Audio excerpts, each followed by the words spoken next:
What's going on, Vikings fans? Welcome in the Vikings Now by Chat Sports. My name is Patrick Siepman, and coming up on today's show, we get an update on the Jordan Addison suspension.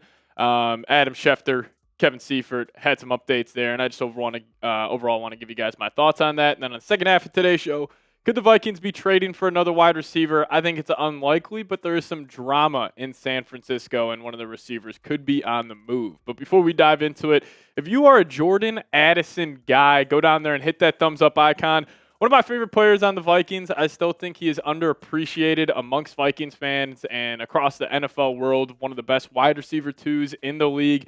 He's been unreal for his during his first two seasons, and I think he's going to continue to build on that. So if you guys are an Addison guy and a big-time Jordan Addison fan, go down there and hit that thumbs up icon.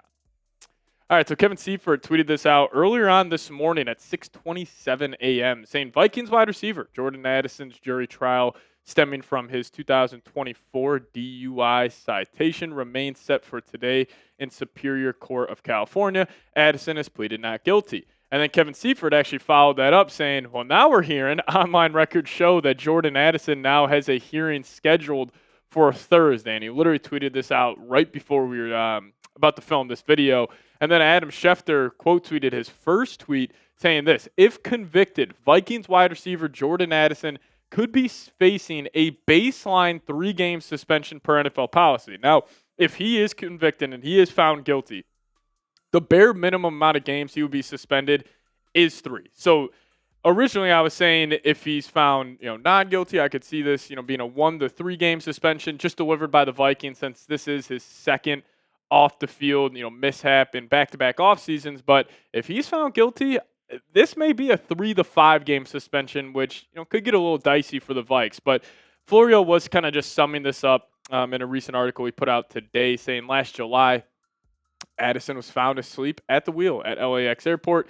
He's accused of driving under the influence of alcohol and of driving with a blood alcohol concentration in the excess of the legal limit of 0.08%. Now, if I had to call my shot right now, I would anticipate that Addison is suspended for at least 3 games. Even if he is found non-guilty in this trial, I still think the Vikings will just smack on that 3-game suspension for him. I think, honestly, they probably were planning on already doing that no matter what happens here. But if he is found guilty, maybe it could get up to 4 of the 5 games, but I think that's unlikely. So I think it's an 80% chance that it's going to be a 3-game suspension for Addison. And yes, it's going to stink that Addison's not with the Vikes for the first 3 games, but at least your schedule is gettable. Like, it's not like you had, the Ravens, Lions, Bengals, and it's like, oh man, those are going to be 3 tough games without Addison. You got the Chicago Bears, tough divisional matchup on the road Monday Night Football. No easy game there, but I think you can manage without Addison in that one, especially in the Falcons game. Even though Addison torched Atlanta last year going for 130 yards and 3 touchdowns, it would be nice to have him in that one. But Atlanta has a shaky secondary. I think Felton, Rondo Moore, Jalen Naylor could step up. Now, the Bengals game, their defense is terrible. Honestly, the Vikings could not have, Justin Jefferson in that game, and I would have some faith in the offense. But, who could step up for this receiving group while Addison's gone? Now, I think Jalen Naylor is the obvious choice here, but I actually think Ty Felton will see the biggest increase in his workload. I think he is a guy, you could put him inside, you could put him outside, you could be a yak guy, you can take the top off the defense. He can really do everything you would want out of a receiver at a pretty high level. Now, run blocking, obviously a downside of his game, but when Addison's gone, if you could just throw in Ty Felton to just replace him, still having Jalen Naylor running that more condensed role at the wide receiver 3, I think that could be huge. And then you could also just mix in like a Silas Bolden deep shot, a Rondell Moore wide receiver screen, jet sweep. Like, overall, I think this is going to be a great test for the Vikings offense without Addison, because also this means we're going to see a better look at the run game. First 3 weeks, Bears, Falcons, Bengals, not some of the best run defenses in the NFL. You put all this ammunition with 3 new offensive linemen in Jackson, Fries, and Kelly. You traded for Jordan Mason. KOC's been talking about it all offseason. We need to be more committed to the run. We need to be more, just better in execution. So you have a good test without Addison. I'm assuming the Vikings will come out there in the first 3 weeks, just try to run the ball down the other team's throat. So we'll wait and see how it plays out. But I'll ask you guys this. How would you feel about the Vikings offense without Jordan Addison? Do you trust it? Give me a Y for yes or give me an N for no. What say you? You guys let me know your thoughts down below in the comment section. I think I'm trusting it. Now, again, if it was three strong defenses, like even if you had the Steelers in the first 3 weeks, or like I was saying, the Lions or Ravens, or even have a Packers game in there, maybe I'd be feeling a little dicey about the situation. But as it stands right now, do you trust the Vikings offense without Addison? Why for yes and for no?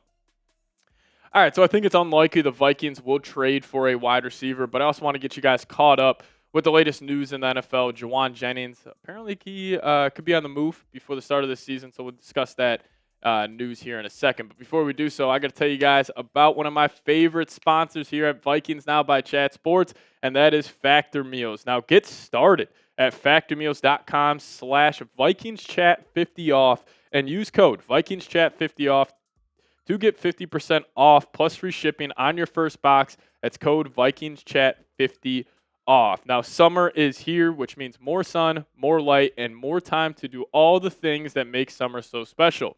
And the number one thing you don't want to be doing all summer is spending hours cooking inside. That's where Factor comes in.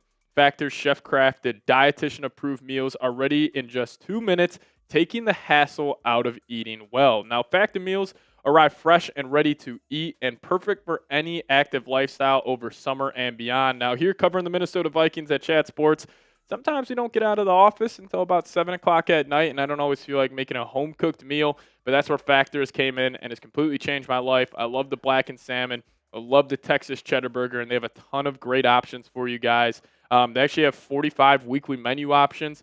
You can pick gourmet meals that fit your summer gains and goals. Choose from options like Calorie Smart, Protein Plus, Keto, and more. So click the link in the comment section and description of today's show, but get started at factormeals.com/VikingsChat50off and use code VikingsChat50off to get 50% off plus free shipping on your first box. That's code VikingsChat50off at factormeals.com/VikingsChat50off for 50% off plus free shipping. Hit that link, factormeals.com/VikingsChat50off. So the breaking news yesterday in the NFL, NFC world is 49ers wide receiver Juan Jennings has asked to either be extended or traded by the San Francisco 49ers. It wouldn't be an NFL offseason with some drama brewing in San Fran, but Schefter was the one that broke the news saying 49ers wide receiver Jauan Jennings, who is scheduled to make $7.5 million this season in the final year of his deal, wants a new contract or a trade per sources. 49ers extended Jennings' deal last year, but that does not change how Jennings feels about this season. And, for right reason. I think Jauan Jennings should be looking for more money because he was a key piece in this Niners offense this past season. Obviously, with Brandon Ayuk missing the whole year with a torn ACL, Deebo Samuel kind of being a shell of himself, Jauan Jennings had to step up, and he played some good football. He knows that Shanahan system. He wants to be a focal point, and he will be a focal point this upcoming season with just the question marks they have in that room. And quick little side note here, PFF ranking the Niners wide receiver core better than the Vikings, and then with all this happening is a little bit funny to me, but some pros on Jauan Jennings. He's got great size, great hands, good route runner, and I guess the only part that could be intriguing for the Vikings, even though I think this has honestly a 0% chance of happening, is him being an elite run blocker. If you want to lean more into that, maybe the Vikings try to move a Ty Felton or something. I just can't really see it happening. But Khan's long speed only had a 4.72 40-yard dash and only truly 1 year of good wide receiver 2 production. Now, my opinion, let's just say the Vikings were to hypothetically move Jalen Naylor or something for him, he would be the best wide receiver 3 in the NFL. Great run blocker, great size, which even though Jefferson is, 6'1", 6'2", they don't really have that big body receiver, which Jauan Jennings is, but I just think there's no reason for the Vikings to trade for a wide receiver. Yes, it would be cool. It would be a cool story. We would all get excited about it, but would it really make a difference for how this Vikings season is going to turn out? I don't really think so. But the good news is for the Vikings is a team in your conference who you'll be competing with to reach the Super Bowl. The San Francisco 49ers is, they have drama over there. They always have drama over there. And, for the first time, it kind of felt like the Niners got ahead of a bunch of these contracts with, Fred Warner getting extended and a bunch of these guys. There really hasn't been any drama. But then you got Jauan Jennings, causing issues. Only is a good thing for Vikings fans. But in terms of trading for him, I think the Vikes are all right. I honestly think the Vikings wide receiver room is a lot deeper than most people give it credit for. just having a guy like Rondale Moore being your wide receiver 4 is huge. But you guys make the call for me. Should the Vikings trade for a wide receiver? Give me a T for trade. Give me a P for pass. You guys let me know your thoughts down below. And make sure you hit that subscribe button on your way out. We appreciate all of you guys watching today's show. We'll catch you guys next time. As always, Skol Vikes.